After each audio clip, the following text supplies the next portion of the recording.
Hello there, and welcome to the Dear Dyslexic podcast series, brought to you by Rethink Dyslexia, the podcast where we're breaking barriers and doing things differently.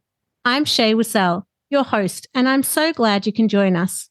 I'm a fellow neurodivergent, and I'm coming from the lands of the Wurundjeri people of the Kulin Nation, where I live and work. And I would like to acknowledge and pay my respects to all the tribes across our beautiful country and to all First Nations people listening today. Our podcast was born in 2017 out of a need to give a voice to the stories and perspectives of adults with dyslexia.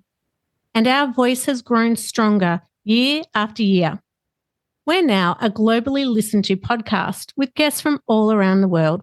Join us for insightful conversations about living with dyslexia and other neurodivergences across all walks of life. Our special focus is on adult education, employment, social and emotional wellbeing, and entrepreneurship. We're excited to be bringing you this episode and invite you to like and follow us, or even better, why not leave us a review on your favourite podcast platform. So let's get started. Hello, everybody, and welcome back to the Dear Dyslexic podcast show. And today I am thrilled to be talking to Derek McCormack, who is really a mentor of mine, but also my manager at the Raising Children's Network in my other role. And I'm excited to have him on the show today because we don't often have dads, and we should be having more dads coming on to talk about neurodivergence, but also a little bit at the end around the Raising Children Network and resources that are available for parents that have teenagers going into that upper 18 age bracket. But welcome to the show, Derek. Really happy to be here, Shae. Thank you. So we've been working together for 5 years now, which is the longest time I've ever been in a job role, I have to say. That's amazing. 5 years. It feels shorter, but we're just having fun, I guess. Yes, I think there's a lot of fun creating an app and working in tech, something that's changing constantly as we talk about frequently. But also having you on to talk about your lived experience and what life is like for you with young adults really now. Yeah, so let me start the story, if you like, by sharing a fun fact.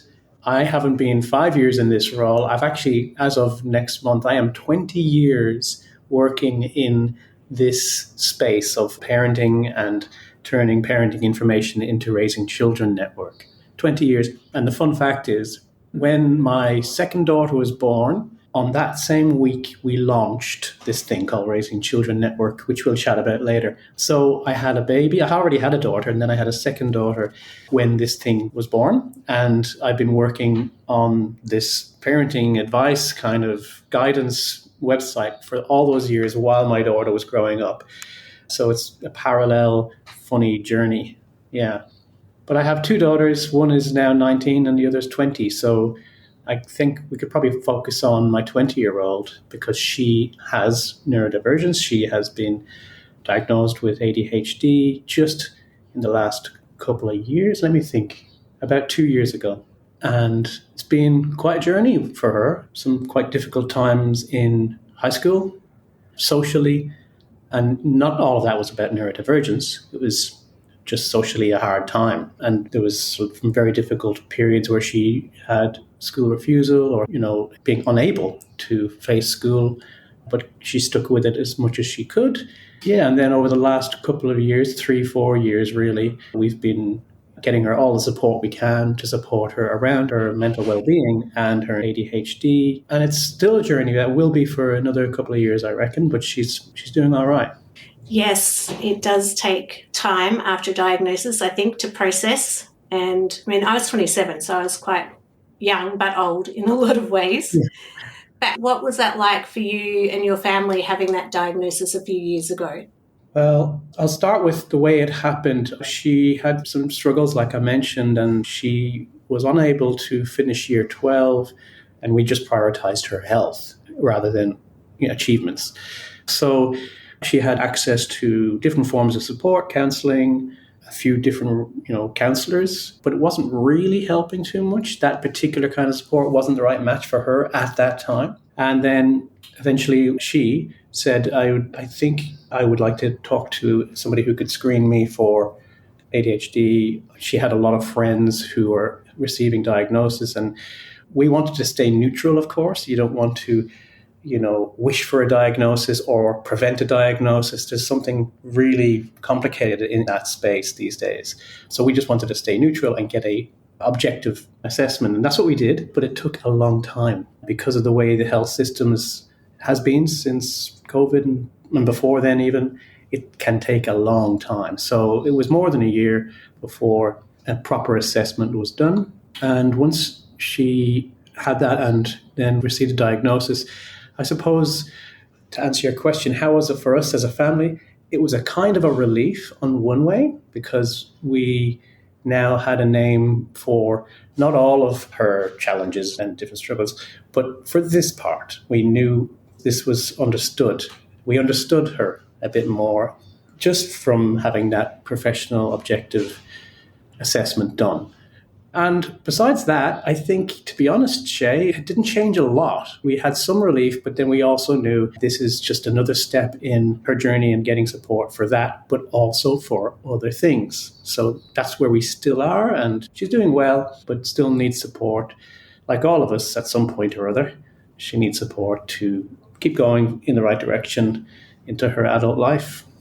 We talk all the time about that support, and that mental health support is significant for everyone. But I think especially those that have neurodivergence, to have someone to help them unpack things and to manage day-to-day challenges that seem so easy for everybody else.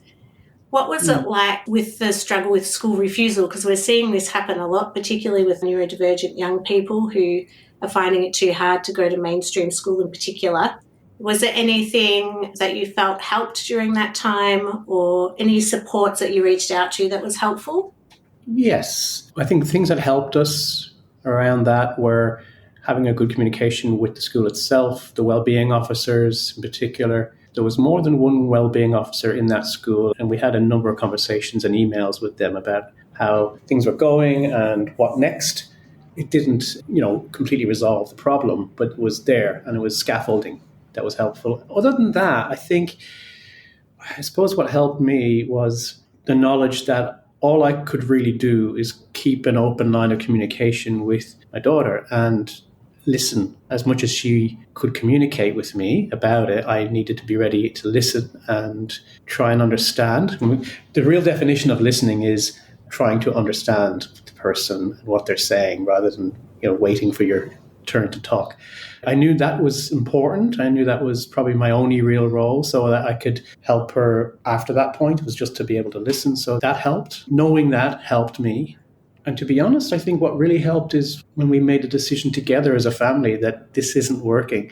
This kind of education situation at this time is causing enough distress for us to prioritize health over the attendance at school.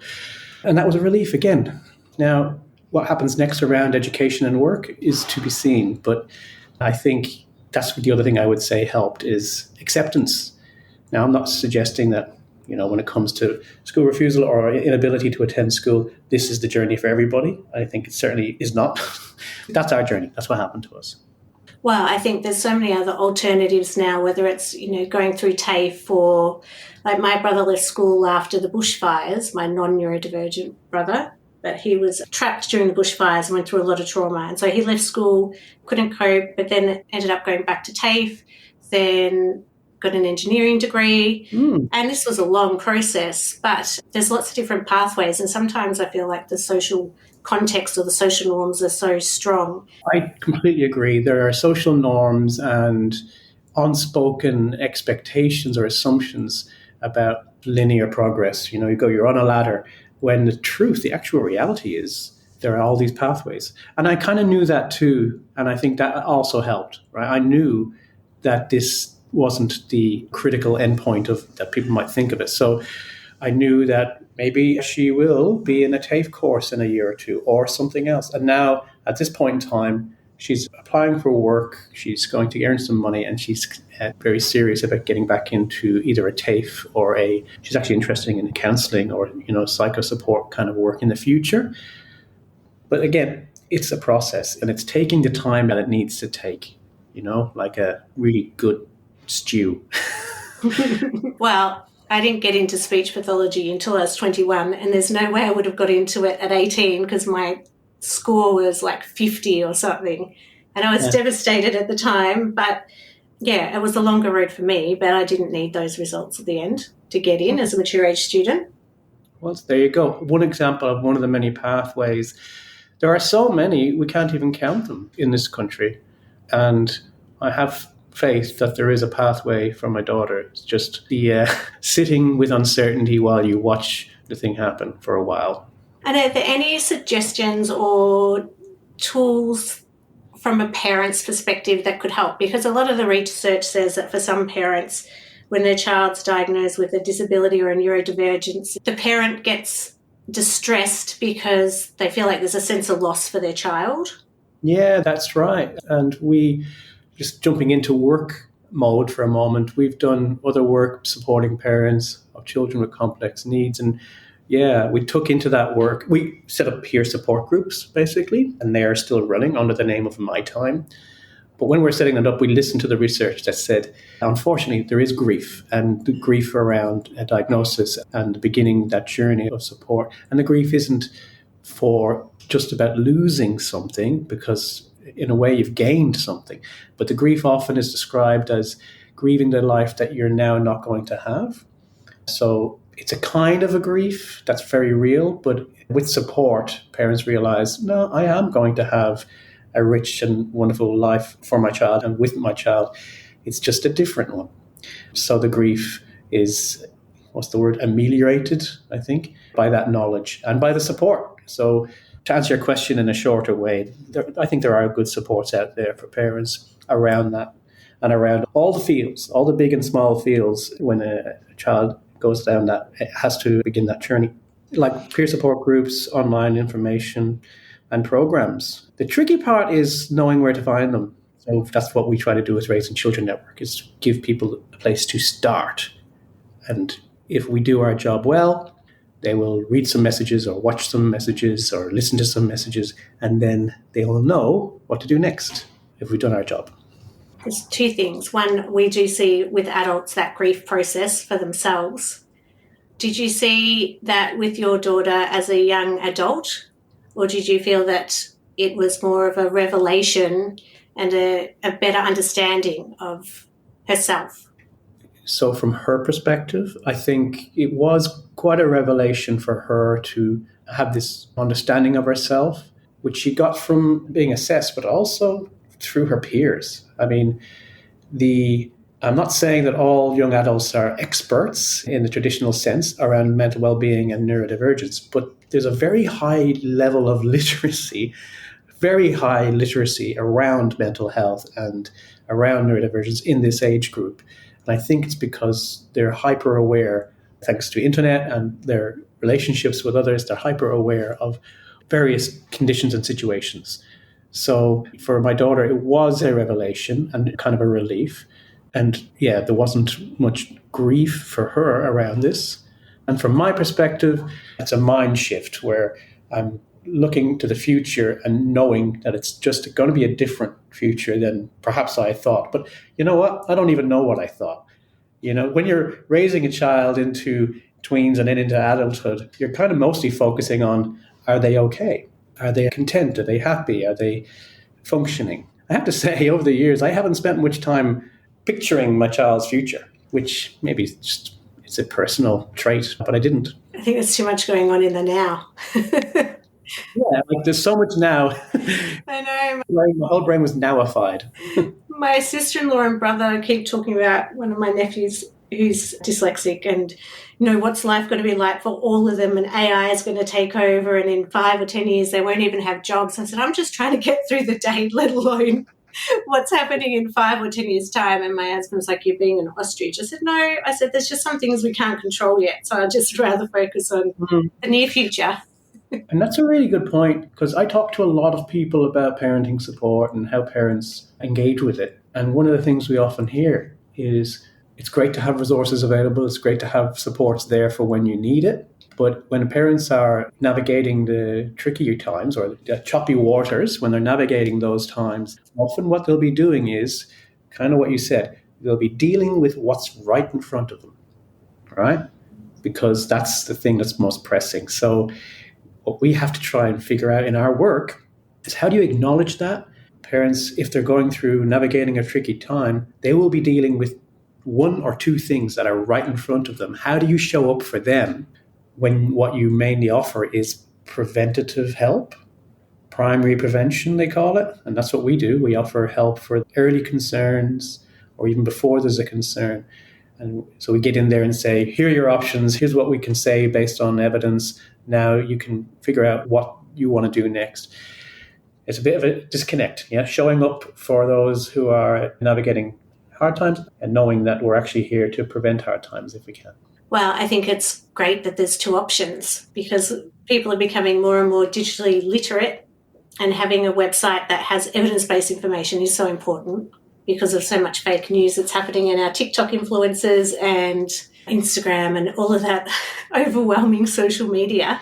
I have to turn off. I have to stop doomsday scrolling at the moment. Everybody does. Yes, and it's a strong neurodivergent trait to sit and doomsday scroll. At Rethink Dyslexia, we are doing things differently.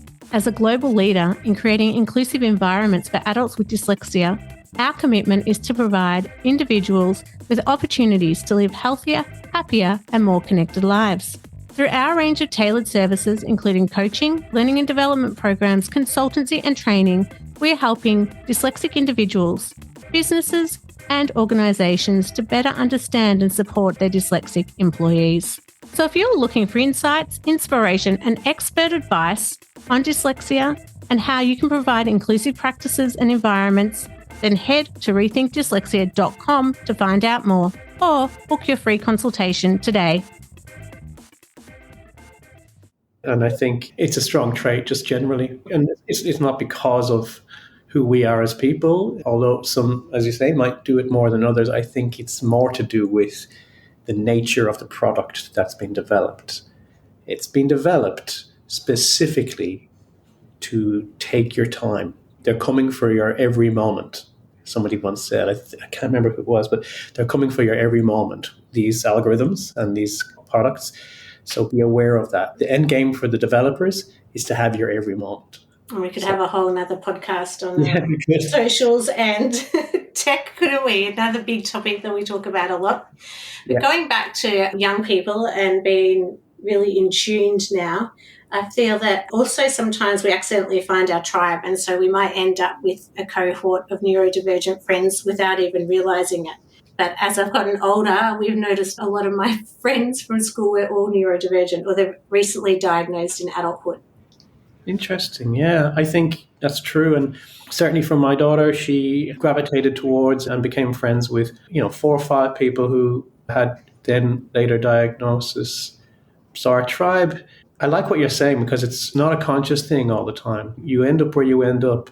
And, the kind of, when you look back later on, you realize, oh, that's probably because of, there's an echo going on between who I am or what I have in my makeup and those other people. We're echoing each other. My daughter, she has a boyfriend at the moment she's been with for, it must be 6 months now. And he has a diagnosis around mental health and well-being, not neurodivergence, but what's the word? Dealing with mental health issues that are different to my daughter's, but they've certainly become each other's support. Yeah. Yes, where Daniel and I are polar opposites. You couldn't get more different. So I think sometimes when you've got neurodivergent friends, you have a tolerance level for the differences we have. Right. Like, it's my friend who's always late, and I'll say, we're sitting at dinner. She's like, I'm just at the shops shopping. And I'll be like, yeah, but dinner's now. She's like, oh, yeah, I thought I have enough time. So you start to build this, like, we don't seem to annoy each other as much with our differences because we're similar, or the way we talk.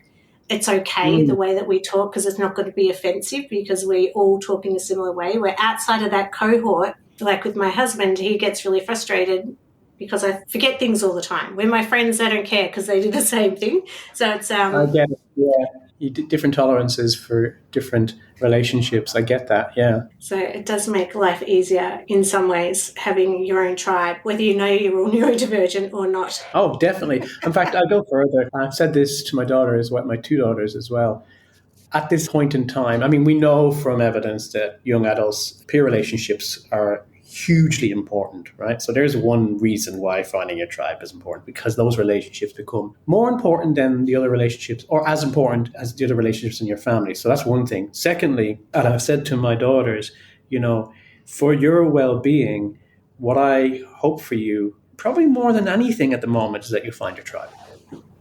Because that security in identifying with and connecting with others like you who are not your family, that's a great insurance policy for the future. And I know if it happens in your late teens, early 20s, it's fantastic because, tomorrow, Shae, I'm going to do a Zoom call with a friend I met when I was 13. And he still lives in Ireland where I grew up. And we're going to Zoom call because we still need to give each other sanity every few months. He'll give me sanity, I'll give him some sanity, and we can get on with our life. It's so important, isn't it? Like, my closest friends are from high school. And, having that connection and that circle outside of your family is really important, especially as a young person. Yeah, what do they call it these days? You have your family, and then you have the family you make, the family you create outside of your biological family. It's very important. So on RCN, the Raising Children Network, are there specific resources that you could suggest to parents that might be wanting further information? We recently promoted the ADHD webinar because I found that fascinating, not just for myself, understanding myself better with my ADHD, but also if my daughter is ADHD, knowing when I should seek support and knowing what I should do for her now as a young person.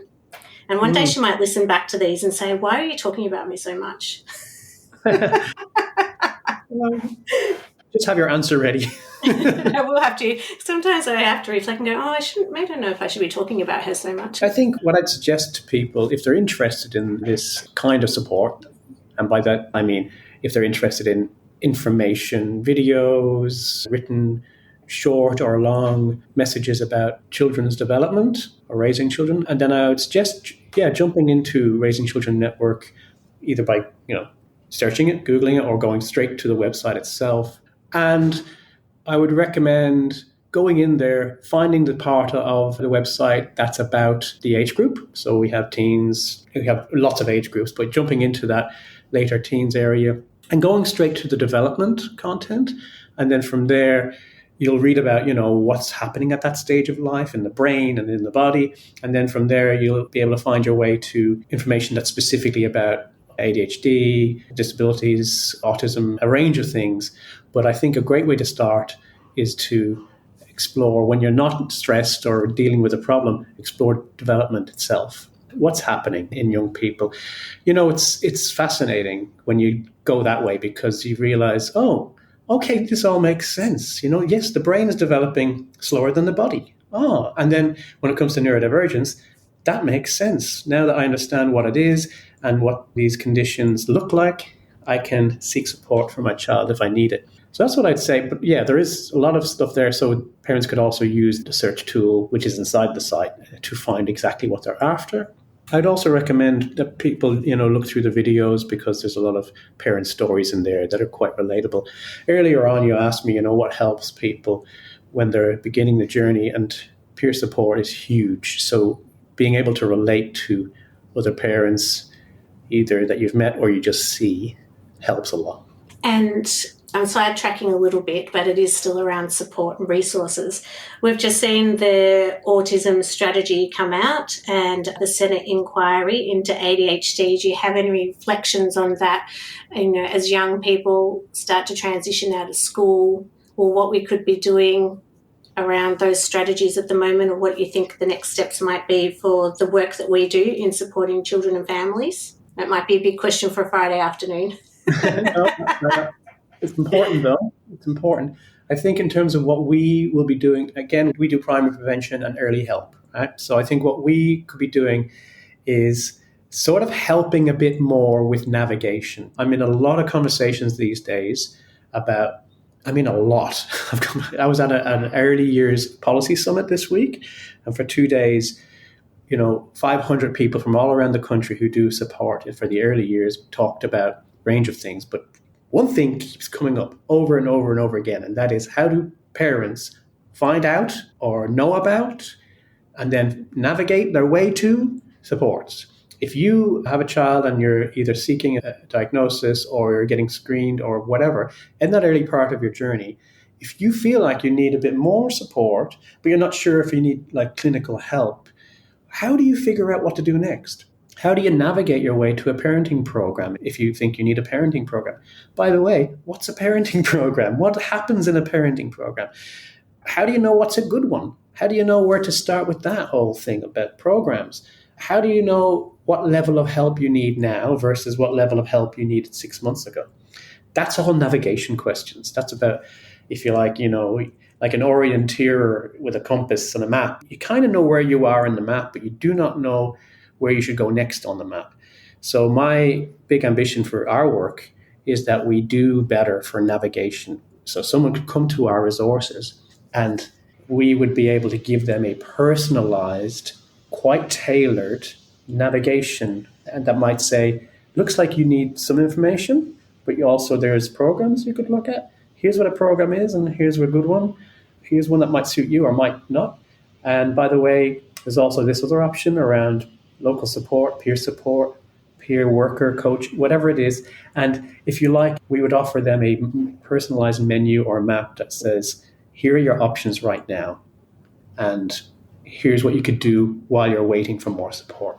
That's the big ambition, I think. And around the strategy in autism and helping families of children with neurodiversity, it's the same thing. The same ambition.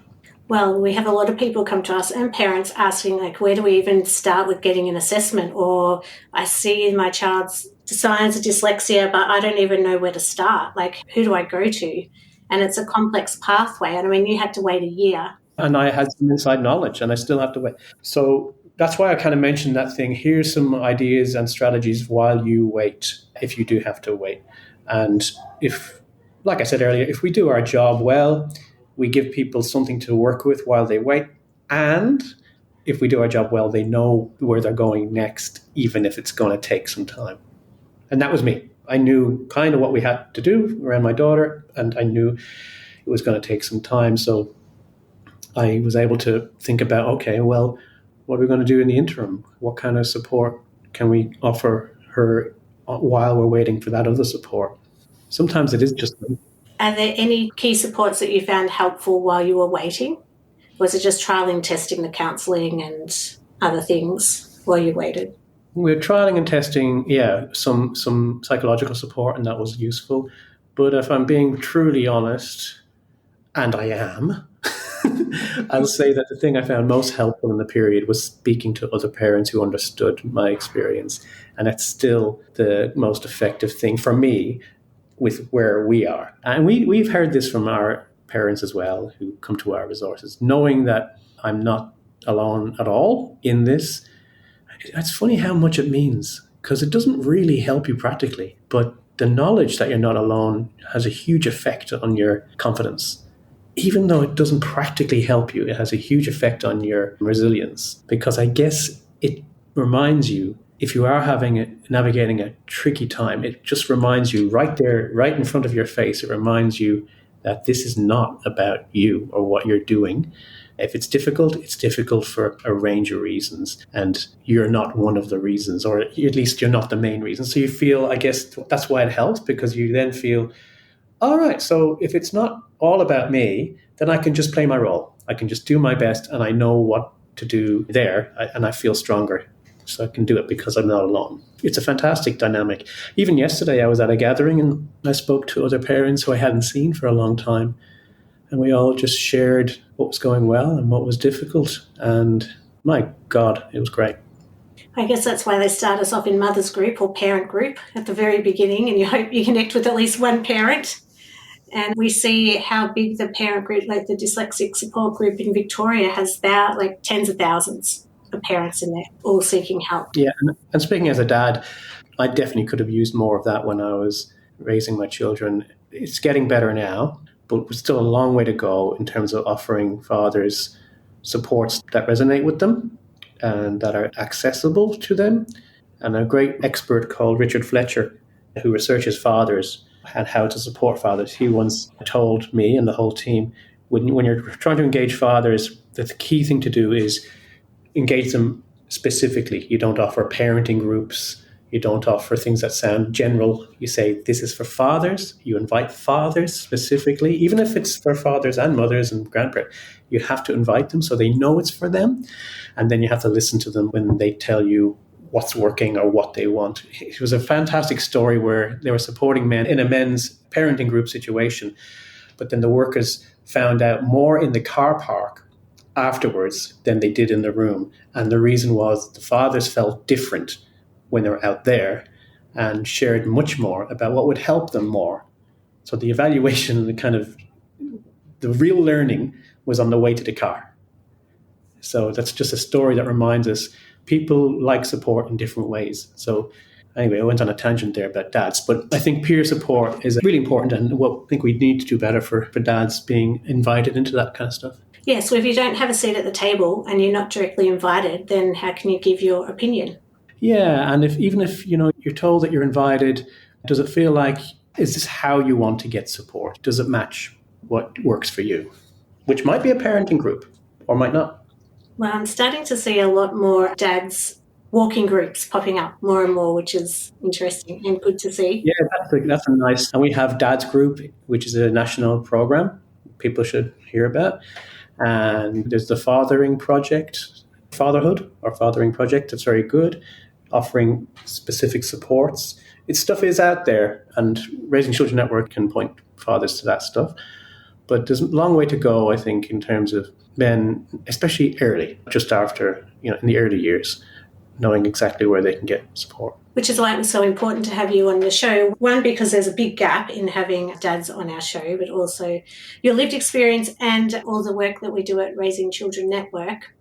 But before we sign off, I do have to say, for those listening that are managers, Derek is one of the best managers I've ever worked with around how to be neuro-inclusive and supportive of staff. And we could have a whole separate podcast on supporting and working with neurodivergent employees with you, because really, Derek, you have been one of the best, if not the best manager I've ever worked with in enabling me to be my true, authentic, dyslexic, off the going all different directions self within my work with you, and also all the extra things that I do outside of work. And so it really is a privilege to have you on the show and to talk to you about this. Oh, thank you, Shae. I didn't expect to get such a compliment at the end of the episode. I'll send you the invoice soon. Wow, you said medium invoice, so I'll pay you off soon for that praise.